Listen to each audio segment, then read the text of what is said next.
2 चरणों का जो मतदान हुआ है उससे ये देखा गया है कि ग्रामीण इलाकों में बम्पर वोटिंग हुई है। उसमें भी महिलाओं की संख्या पुरुषों से ज़्यादा है। 47% महिलाओं की संख्या है, 44% पुरुषों की संख्या है। और एक्सिस माई इंडिया जो सबसे रिलायबल जो एग्जिट पोल जिन्होंने दिया है, पिछले चुनावों को भी अब देखेंगे उनका कितना सही रहता है, उनके आंकड़ों के हिसाब से हम लोग 53 सीट्स ला रहे हैं और भाजपा 26 और कुछ अदर्स के लिए 3-4 सीट्स हैं।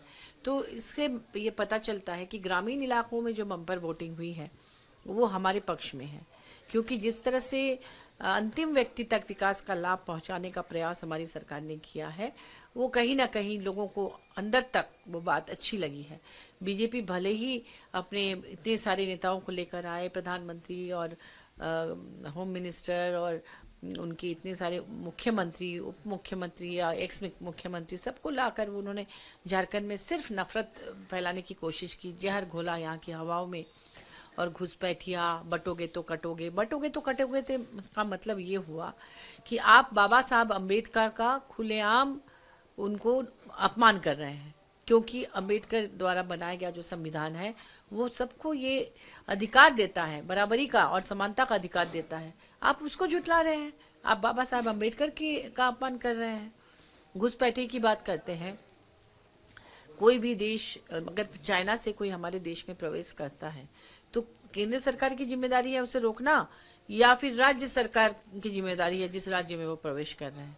ऐसे में जब झारखंड के आसपास कोई इंटरनेशनल बॉर्डर नहीं है और जब असम के रास्ते अगर मान लीजिए कोई प्रवेश कर रहा है तो असम की जिम्मेदारी है।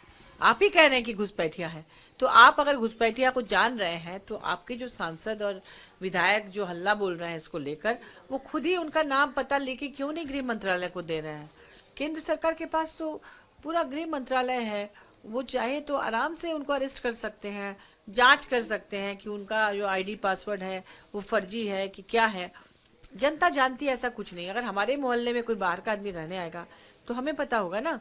अगर हमें ही पता ना हो और कोई आके कहे कि आपके मोहल्ले में अमुक समुक रह रहे हैं, तो हम क्यों मानेंगे उनकी बात? यही हुआ है संताल परगना में, और इसलिए बम्पर वोटिंग हुई हमारे पक्ष में।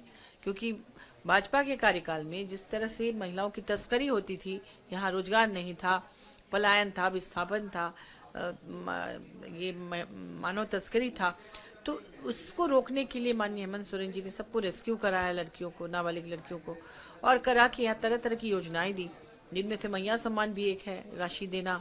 और उन्होंने सबके लिए सोचा, सर्वजन पेंशन व्यवस्था की, इलेक्ट्रिसिटी बिल माफ किया, उनको जो आर्थिक रूप से कमजोर है 200 यूनिट बिजली फ्री कर दी।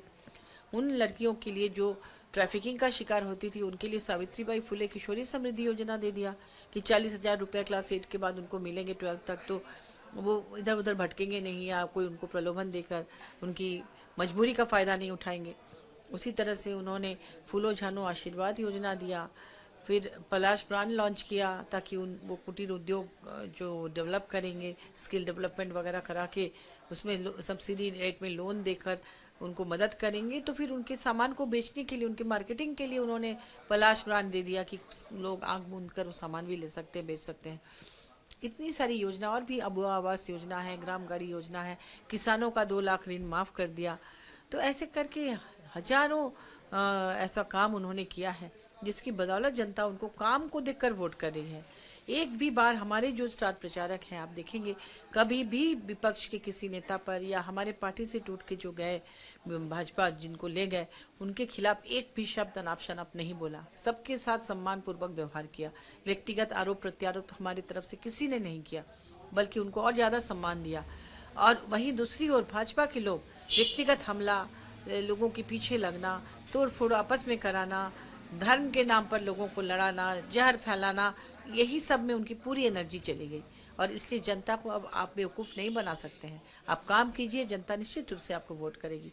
लेकिन आप काम नहीं करते हैं। 17-18 साल आपको झारखंड बनने के बाद मौका मिला, आपके कई मुख्यमंत्री हुए, बाबूलाल मरांडी जी, रघुवर दास जी, आपके अर्जुन मुंडा जी 3 बार मुख्यमंत्री बने। आप चाहते तो काम कर सकते थे, लेकिन आपने काम नहीं किया।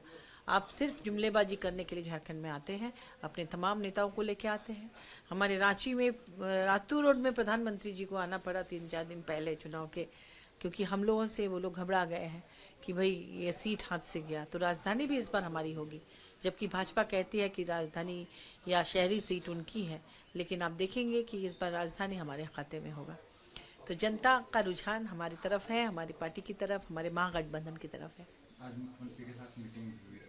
हाँ, अभी मुख्यमंत्री जी हम सबसे बात किए ऑनलाइन, और सभी प्रत्याशियों के साथ बात किए, उनकी टीम के साथ बात किए कि इसके आगे जो स्टेप है उसको सावधानी पूर्वक पार करना है, क्योंकि काउंटिंग के समय कोई गड़बड़ी ना हो, इस पर ध्यान रखने की उन्होंने टिप्स दी है।